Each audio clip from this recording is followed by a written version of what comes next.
2 clients booked from 250 views, 50 plus email subscribers from 1 YouTube video, and a client booked from 1 YouTube short that spoke directly to their soul. These are all real examples of what my clients have been able to achieve through their YouTube video podcast, produced by yours truly. In this video, I want to paint you a picture of what this can actually look like for you to produce your YouTube podcast show by yourself. Yes, it is actually possible to do this yourself, and this is coming from a producer herself. I've personally been able to produce my own podcast here on YouTube in under 10 hours a month, and it has not only replaced my entire content marketing strategy for my business, but it has allowed me to grow a community of long-lasting customers and clients. So all things considered, if it's going to take you 10 hours a month to produce your own podcast here on YouTube, get the visibility you're looking for, get the clients you're looking for, and get the income and lifestyle you're looking for, it may just be worth it. If you're new here, welcome to my channel where I teach you how to get real results from your self-produced podcast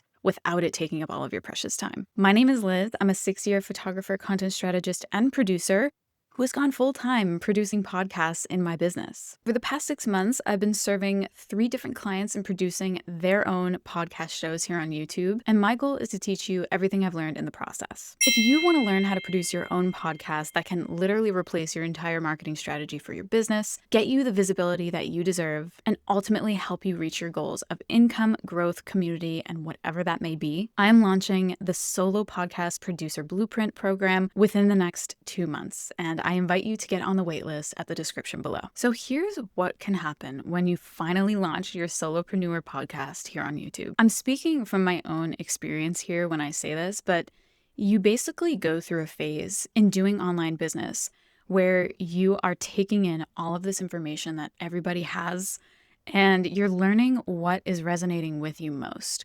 But if you don't have a huge sense of discernment and certainty in what you're wanting to achieve in the online space, and you're really susceptible to others' kind of opinions and their story, then you can really get into a trap of confusion. There's a definitive confusion when it comes to starting a business in the online space. And what a podcast can do for you is so much more than just speaking to an audience about your interests. To approach it in a way that is not like a business, right? To approach it in a way that you are a thought leader and you run a business and you offer these things, I encourage you to approach it as you, right? You might be the owner of a business, but ultimately it is you here on YouTube that people care about, and that will ultimately grow your audience exponentially. So come with your own story, come with your own experience. This is really about laying it out all on the table and literally allowing this podcast of you just laying out everything you know in your specific niche and allowing people to resonate with it and allowing people to really get connected with you to where it can actually replace your entire marketing system for your business. The way that this can actually work in real time is you can record your podcast in a tool like Descript, where you'll always get a transcript from your video. From this transcript, once you've edited everything, you can literally copy and paste that transcript into AI and prompt it to create a blog post, an email sequence, a Substack post, social media posts for the week.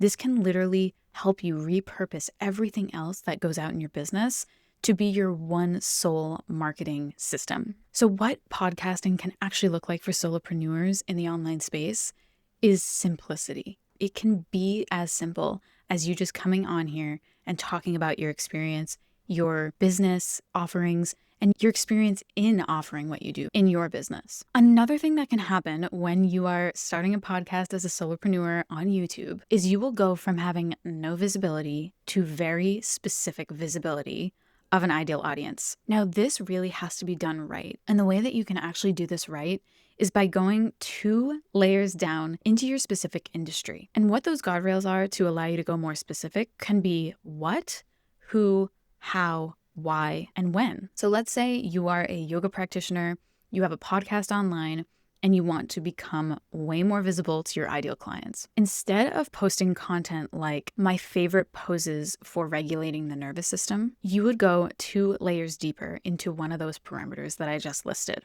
So instead of my favorite poses for regulating the nervous system. It would be my favorite blank poses, something way more specific to what you do in your yoga practice, in your method of teaching yoga. And then maybe going a little bit deeper into when. So my favorite blank poses for regulating the nervous system in 5 minutes. That is hyper specific to the kind of people you are wanting to reach. With that title, you're going to attract people who want something quick, but something valuable. And you're also going to want people who are interested in your specific pose that you say in that blank statement. I'm just leaving it blank because I don't really know. I don't do yoga, so I don't know what that would be, but you would. So you're also going to attract people who are into your specific method. So that is exactly how you get the specific visibility that you're really looking for, and an ideal audience who's going to be super aligned with not only what you have to offer in your business, but they're going to align with your specific method. Here's another extremely valuable thing that is going to happen when you finally launch your Solopreneur podcast here on YouTube: constant inspiration. Okay. So your audience is inevitably, and over time, it might take a minute, but they're going to eventually give you feedback. And what this feedback is incredibly valuable tidbits of information that is in response to what you are putting out there. So say you are getting feedback that's like, great content, this was great, thanks, helpful. This is just a validation that what you're doing is right, but you might honestly take that feedback and think, great, I'm doing everything I possibly can. I'm getting good feedback. That's great. But what you really should be looking for are the comments that are questions that are like, can you dive deeper into this? Can you explain how this works again? It was unclear. Can you provide more clarity on this? And I recommend literally creating episodes about these questions that you get, or about these comments that you get, or incorporating the community in your episodes. 2 of my clients actually do this in their weekly podcast episodes.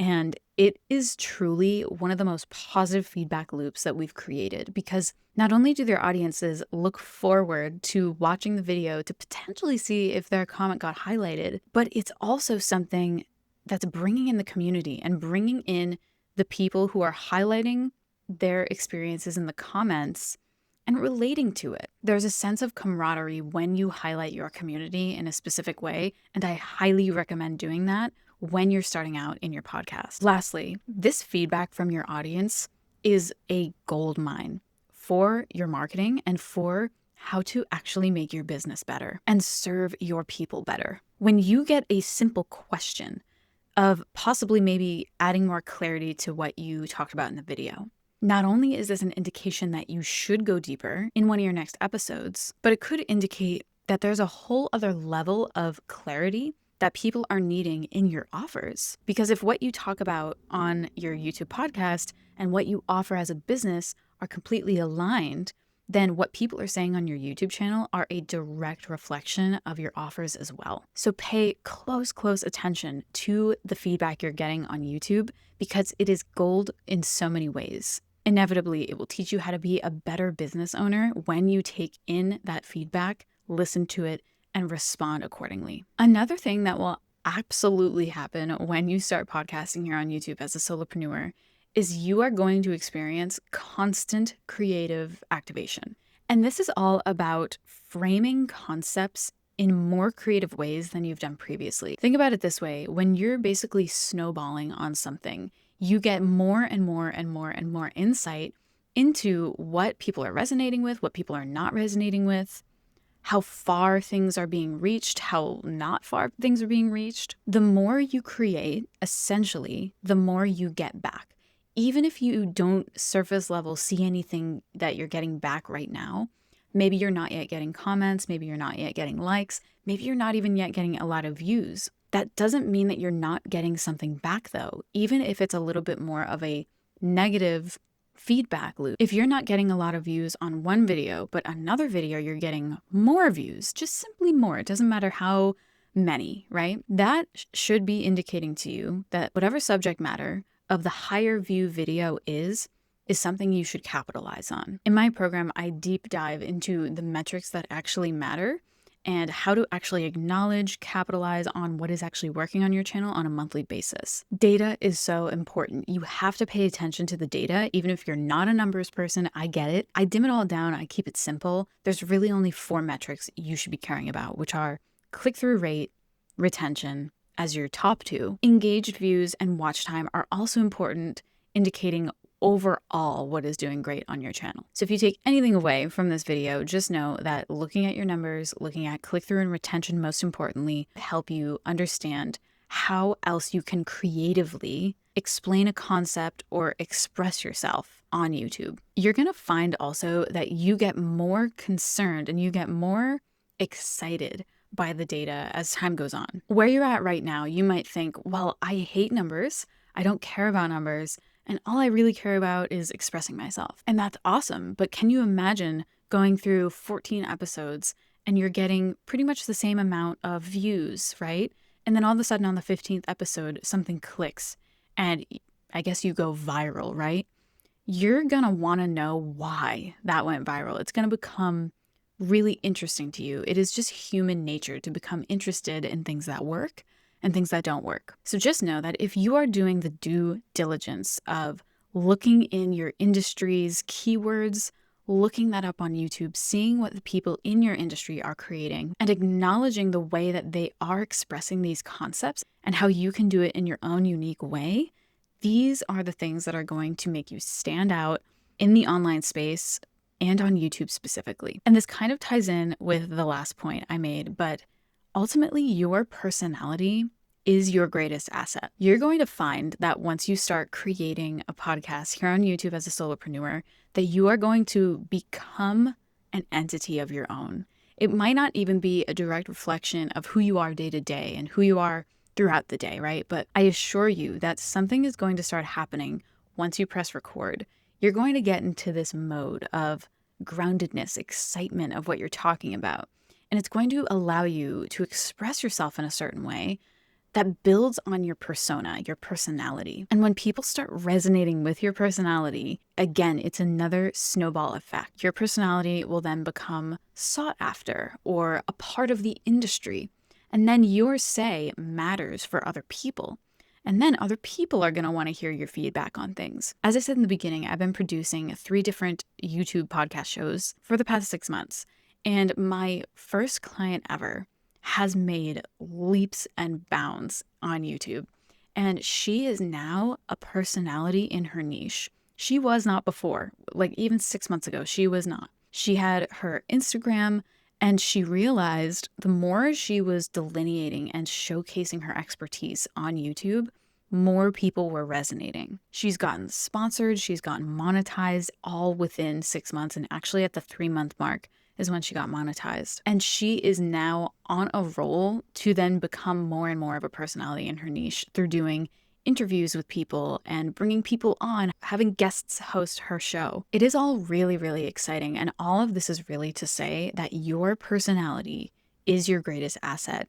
And you should really, really try to capitalize on what makes you unique. At its core, be yourself and really understand as time goes on what you're offering to the industry and capitalize on those unique things that you bring to the table. A lot of people call this your unfair advantage, but I like to say, what makes you unique? There's no other you in this entire world. So what makes you, you? So if you are really looking to produce your own podcast, you want to learn how to do this in 10 hours a month or less, because you don't have a lot of time and you just want to get your voice out there. You want to start this snowball effect. In the Solo Podcast Producer Blueprint program that I am launching within the next couple of months, I'm going to take you through basically everything from offer development, content strategy, goal setting, and then we're going to hop into the plan to publish method that I've talked about on this channel before.